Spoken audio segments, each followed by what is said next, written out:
Chapter 32 The Worst Things to Say. If Pa didn't get him first, Virgil figured one of the three things would happen. He would suffocate, starve, or die of thirst. He didn't know which was worse.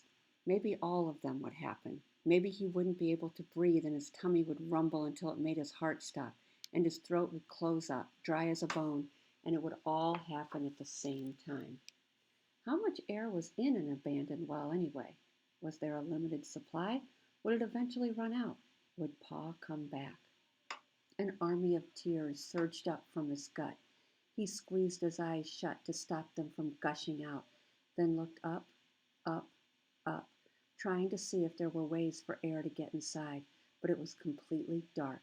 If light couldn't get in, how would air ever make it? "Doesn't matter much," said Virgil, "since I'm going to starve anyway." He fed Gulliver a dandelion. He couldn't see him, but he felt the tug of Gulliver's teeth against the stem and heard the faint munching as he chewed it down. "I'm sorry, Gulliver," said Virgil. "I got us into a big mess." What happened next was inevitable. It was bound to happen, even if Virgil didn't want it to. Honestly, it would happen to anyone. Virgil began to cry. The tears pushed up from somewhere deep in his belly, shifted into his throat, and then dribbled out like water from a leaky faucet.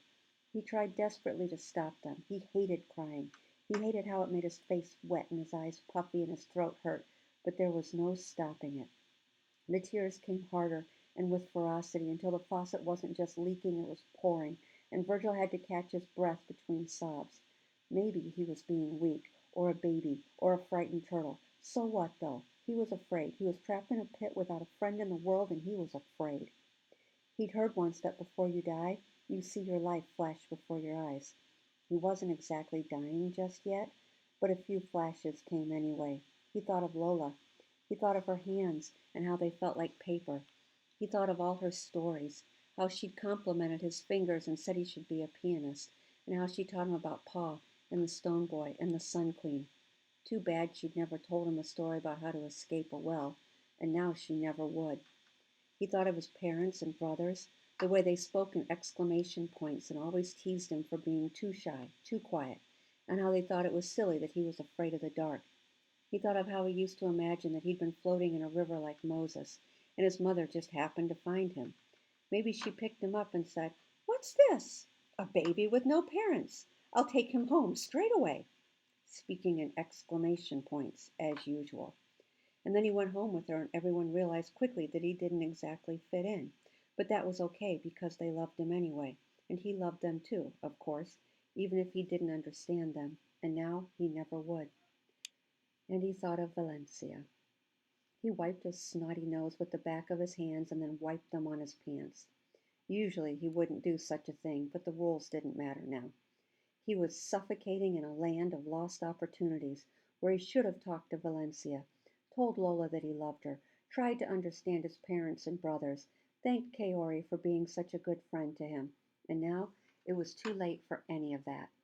Pa would come eventually, he was certain.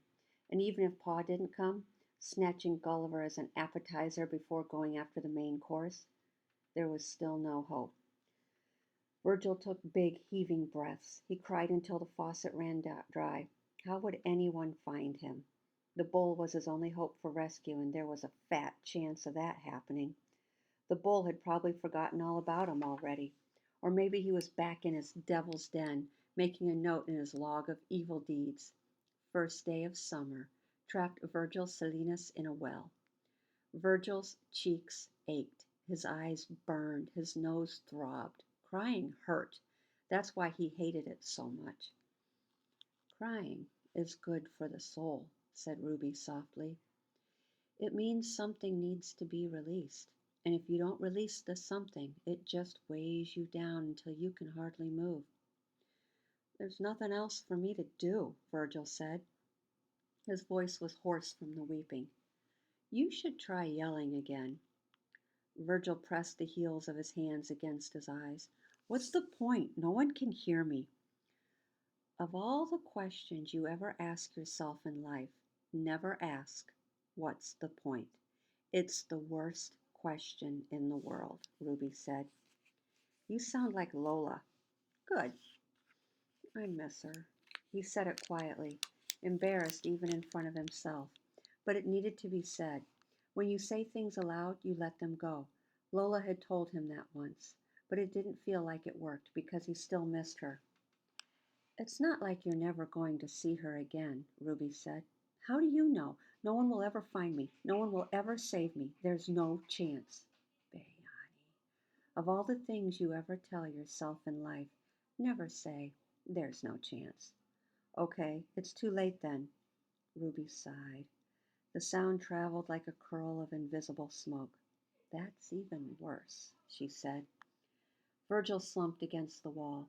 He wanted to sleep through the starvation, but he couldn't. Not with Pa out there somewhere.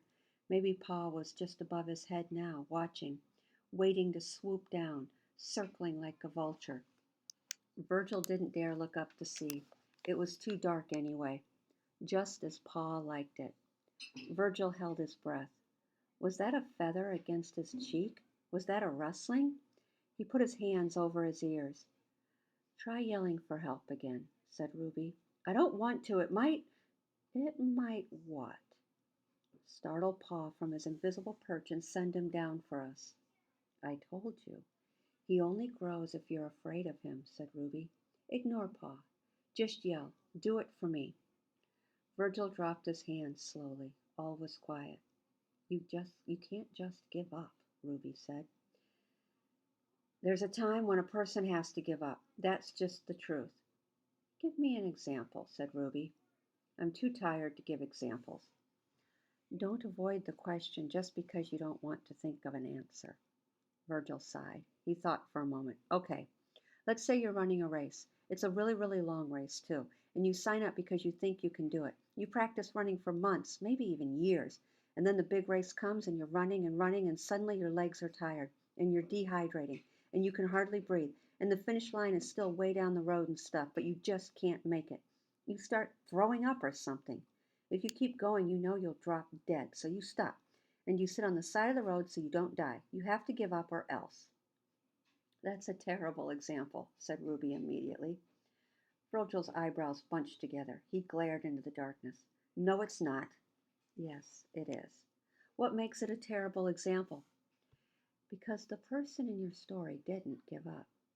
Giving up would have been never starting the race at all. Virgil sighed again. I want to sleep. Will you watch out for me? I will. If you yell for help one last time. Promise? I promise, Bayani. Make it a good one. Virgil took a big, deep breath. He filled his chest with air, opened his mouth wide, and yelled until his voice gave out.